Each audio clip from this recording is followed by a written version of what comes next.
1528 का वह काला दिन जब मेवाड़ का सूरज डूब गया। महाराणा संग्राम सिंह, जिन्हें हम राणा सांगा कहते हैं, मेवाड़ के वो शेर थे जिन्होंने मुगल बादशाह बाबर को खानवा के युद्ध में चुनौती दी थी। लेकिन 17 मार्च 1527 को खानवा के मैदान में जब उनकी तलवार मुगलों पर कहर बरपा रही थी, एक तीर ने उनके कंधे को चीर दिया। उनके विश्वास पात्र उन्हें युद्ध क्षेत्र से निकालकर मंडलगढ़ ले गए, लेकिन वहां विश्वासघात की साजिश रची गई। उनके ही कुछ सरदारों ने, जो उनके जुनून से डर गए थे, उन्हें विष दे दिया। 30 जनवरी 1528 को मात्र 45 वर्ष की आयु में राणा सांगा ने अपनी अंतिम सांस ली। उनकी मृत्यु ने मेवाड़ को हिलाकर रख दिया। वह एक योद्धा थे जिनके शरीर पर 80 से अधिक घाव थे, जिनकी एक आंख, एक हाथ और एक पैर युद्धों में खो चुके थे, फिर भी जिनका हौसला कभी नहीं टूटा। उनके जाने से मेवाड़ अनाथ सा हो गया। उनके पुत्र रतन सिंह द्वितीय की असमय मृत्यु के बाद गद्दी पर आए उनके छोटे बेटे विक्रमादित्य सिंह, जो अभी नाबालिग थे। इस संकट की घड़ी में मेवाड़ की बागडोर संभाली एक ऐसी महिला ने जिनका नाम इतिहास में स्वर्णिम अक्षरों में लिखा गया, रानी कर्णावती। रानी कर्णावती सिर्फ राणा सांगा की पत्नी नहीं थीं, बल्कि मेवाड़ की मां थीं, बूंदी की राजकुमारी, जिनके दिल में राजपूताना का गर्व और ममता का सागर था। 1528 में जब वे राजप्रतिनिधि बनी तो मेवाड़ संकटों से घिरा था। बाहर से मुगल और गुजरात के सुल्तान की नजर थी और अंदर से सरदारों की आपसी फूट। लेकिन महारानी ने हिम्मत नहीं हारी। उन्होंने मेवाड़ की सेना को एकजुट किया, किलों को मजबूत किया और अपने नाबालिग बेटे विक्रमादित्य के लिए एक मां की तरह ढाल बनकर खड़ी रहीं। रानी कर्णावती ने साबित किया कि एक महिला न केवल घर संभाल सकती है, बल्कि एक साम्राज्य को भी बचा सकती है।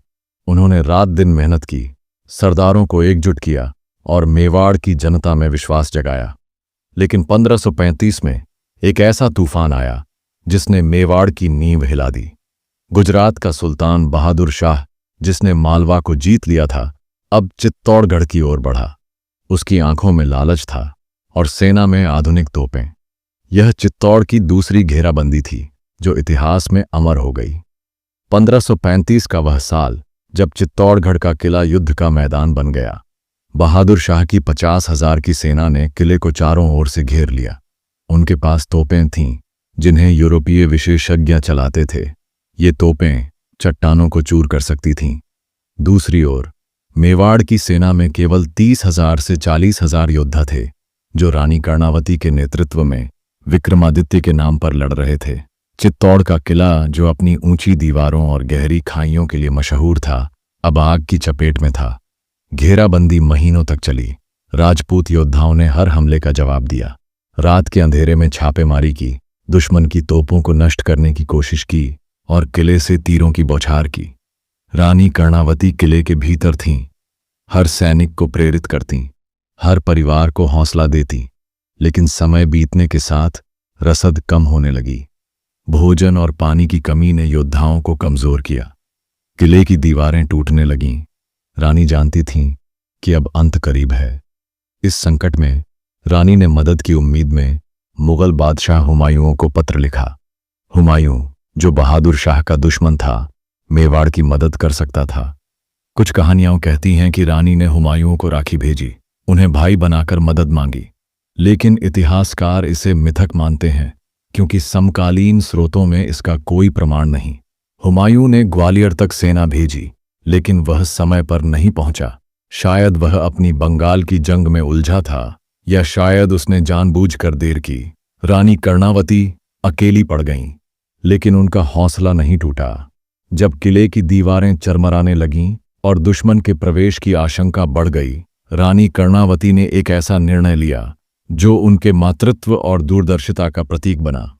उन्होंने अपने छोटे बच्चों विक्रमादित्य सिंह और उदय सिंह को किले से बाहर भेजने का फैसला किया। उदय सिंह, जो बाद में महाराणा प्रताप के पिता बने, और विक्रमादित्य को गुप्त रास्तों से बूंदी भेजा गया।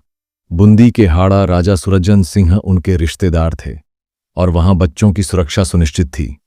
सोचिए, उस मां के दिल पर क्या बीती होगी। एक ओर युद्ध की आग, दूसरी ओर अपने बच्चों को हमेशा के लिए अलविदा कहने का दर्द। रानी कर्णावती जानती थीं कि अगर बच्चे किले में रहे तो वे दुश्मन के हाथों मारे जाएंगे, लेकिन मेवाड़ का राजवंश खत्म नहीं होना चाहिए था। उन्होंने अपनी ममता को ताक पर रखा और मेवाड़ की भविष्य की रक्षा की। उदय सिंह की यह सुरक्षा बाद में मेवाड़ की शान बनी, क्योंकि उनके पुत्र महाराणा प्रताप ने मुगलों को चुनौती दी।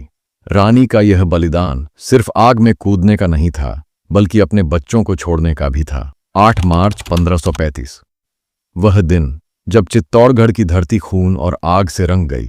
जब रानी कर्णावती ने देखा कि अब कोई उम्मीद नहीं बची, तो उन्होंने राजपूत परंपरा का पालन किया। जौहर का निर्णय लिया गया।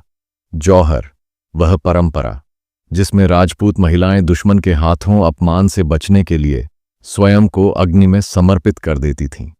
किले के एक विशाल मैदान में अग्निकुंड तैयार किया गया। रानी कर्णावती ने महिलाओं को इकट्ठा किया। उनकी आंखों में आंसुओं के साथ साथ गर्व भी था।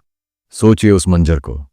13,000 महिलाएं और बच्चे अपने सबसे सुंदर वस्त्र पहने, गहने सजाए, गीत गाते हुए एक दूसरे को विदा दे रहे थे। रानी कर्णावती सबसे आगे खड़ी थीं। उन्होंने कहा, हम मर सकते हैं, लेकिन हमारी इज्जत कोई नहीं छीन सकता। एक एक कर वे उस ज्वाला में कूद गईं। माताएं अपनी बेटियों को गले लगाकर, बहनें अपने भाइयों को विदा देकर और रानी अपने मेवाड़ को आखिरी प्रणाम करके आग में समा गईं। वह दृश्य इतना हृदय विदारक था कि आज भी उसे याद कर रोंगटे खड़े हो जाते हैं। उसी समय किले के द्वार खोले गए। 20,000 राजपूत योद्धाओं ने केसरिया बाना पहना। यह वह पवित्र वस्त्र था जो मृत्यु का स्वागत करता था। बाघ सिंह जैसे वीरों ने तलवारें उठाईं और दुश्मन पर टूट पड़े। वे जानते थे कि यह उनकी आखिरी लड़ाई है। हर योद्धा ने 10-10 दुश्मनों को मारा। युद्ध क्षेत्र खून से लाल हो गया, लेकिन कोई भी पीछे नहीं हटा। यह था साका, वह अंतिम युद्ध जिसमें हार नहीं बल्कि सम्मान जीता जाता है। बहादुर शाह ने किले पर कब्जा कर लिया। उसने लूटपाट की, किले को नुकसान पहुंचाया, लेकिन यह जीत खोखली थी, क्योंकि हुमायूं ने बाद में बहादुर शाह को हराया और गुजरात पर कब्जा कर लिया। लेकिन चित्तौड़ का बलिदान अमर हो गया। उन 13,000 महिलाओं की चीखें, उन योद्धाओं की तलवारों की गूंज आज भी चित्तौड़ के पत्थरों में बसी है। चित्तौड़ का जौहर और साका सिर्फ एक घटना नहीं बल्कि एक संदेश है। रानी कर्णावती ने दिखाया कि एक महिला कितनी शक्तिशाली हो सकती है। उन्होंने अपने बच्चों को बूंदी भेजकर मेवाड़ का भविष्य बचाया। उनके जौहर ने साबित किया कि सम्मान से बड़ा कुछ नहीं, और योद्धाओं के साके ने बताया कि वीरता मृत्यु में भी जीवित रहती है।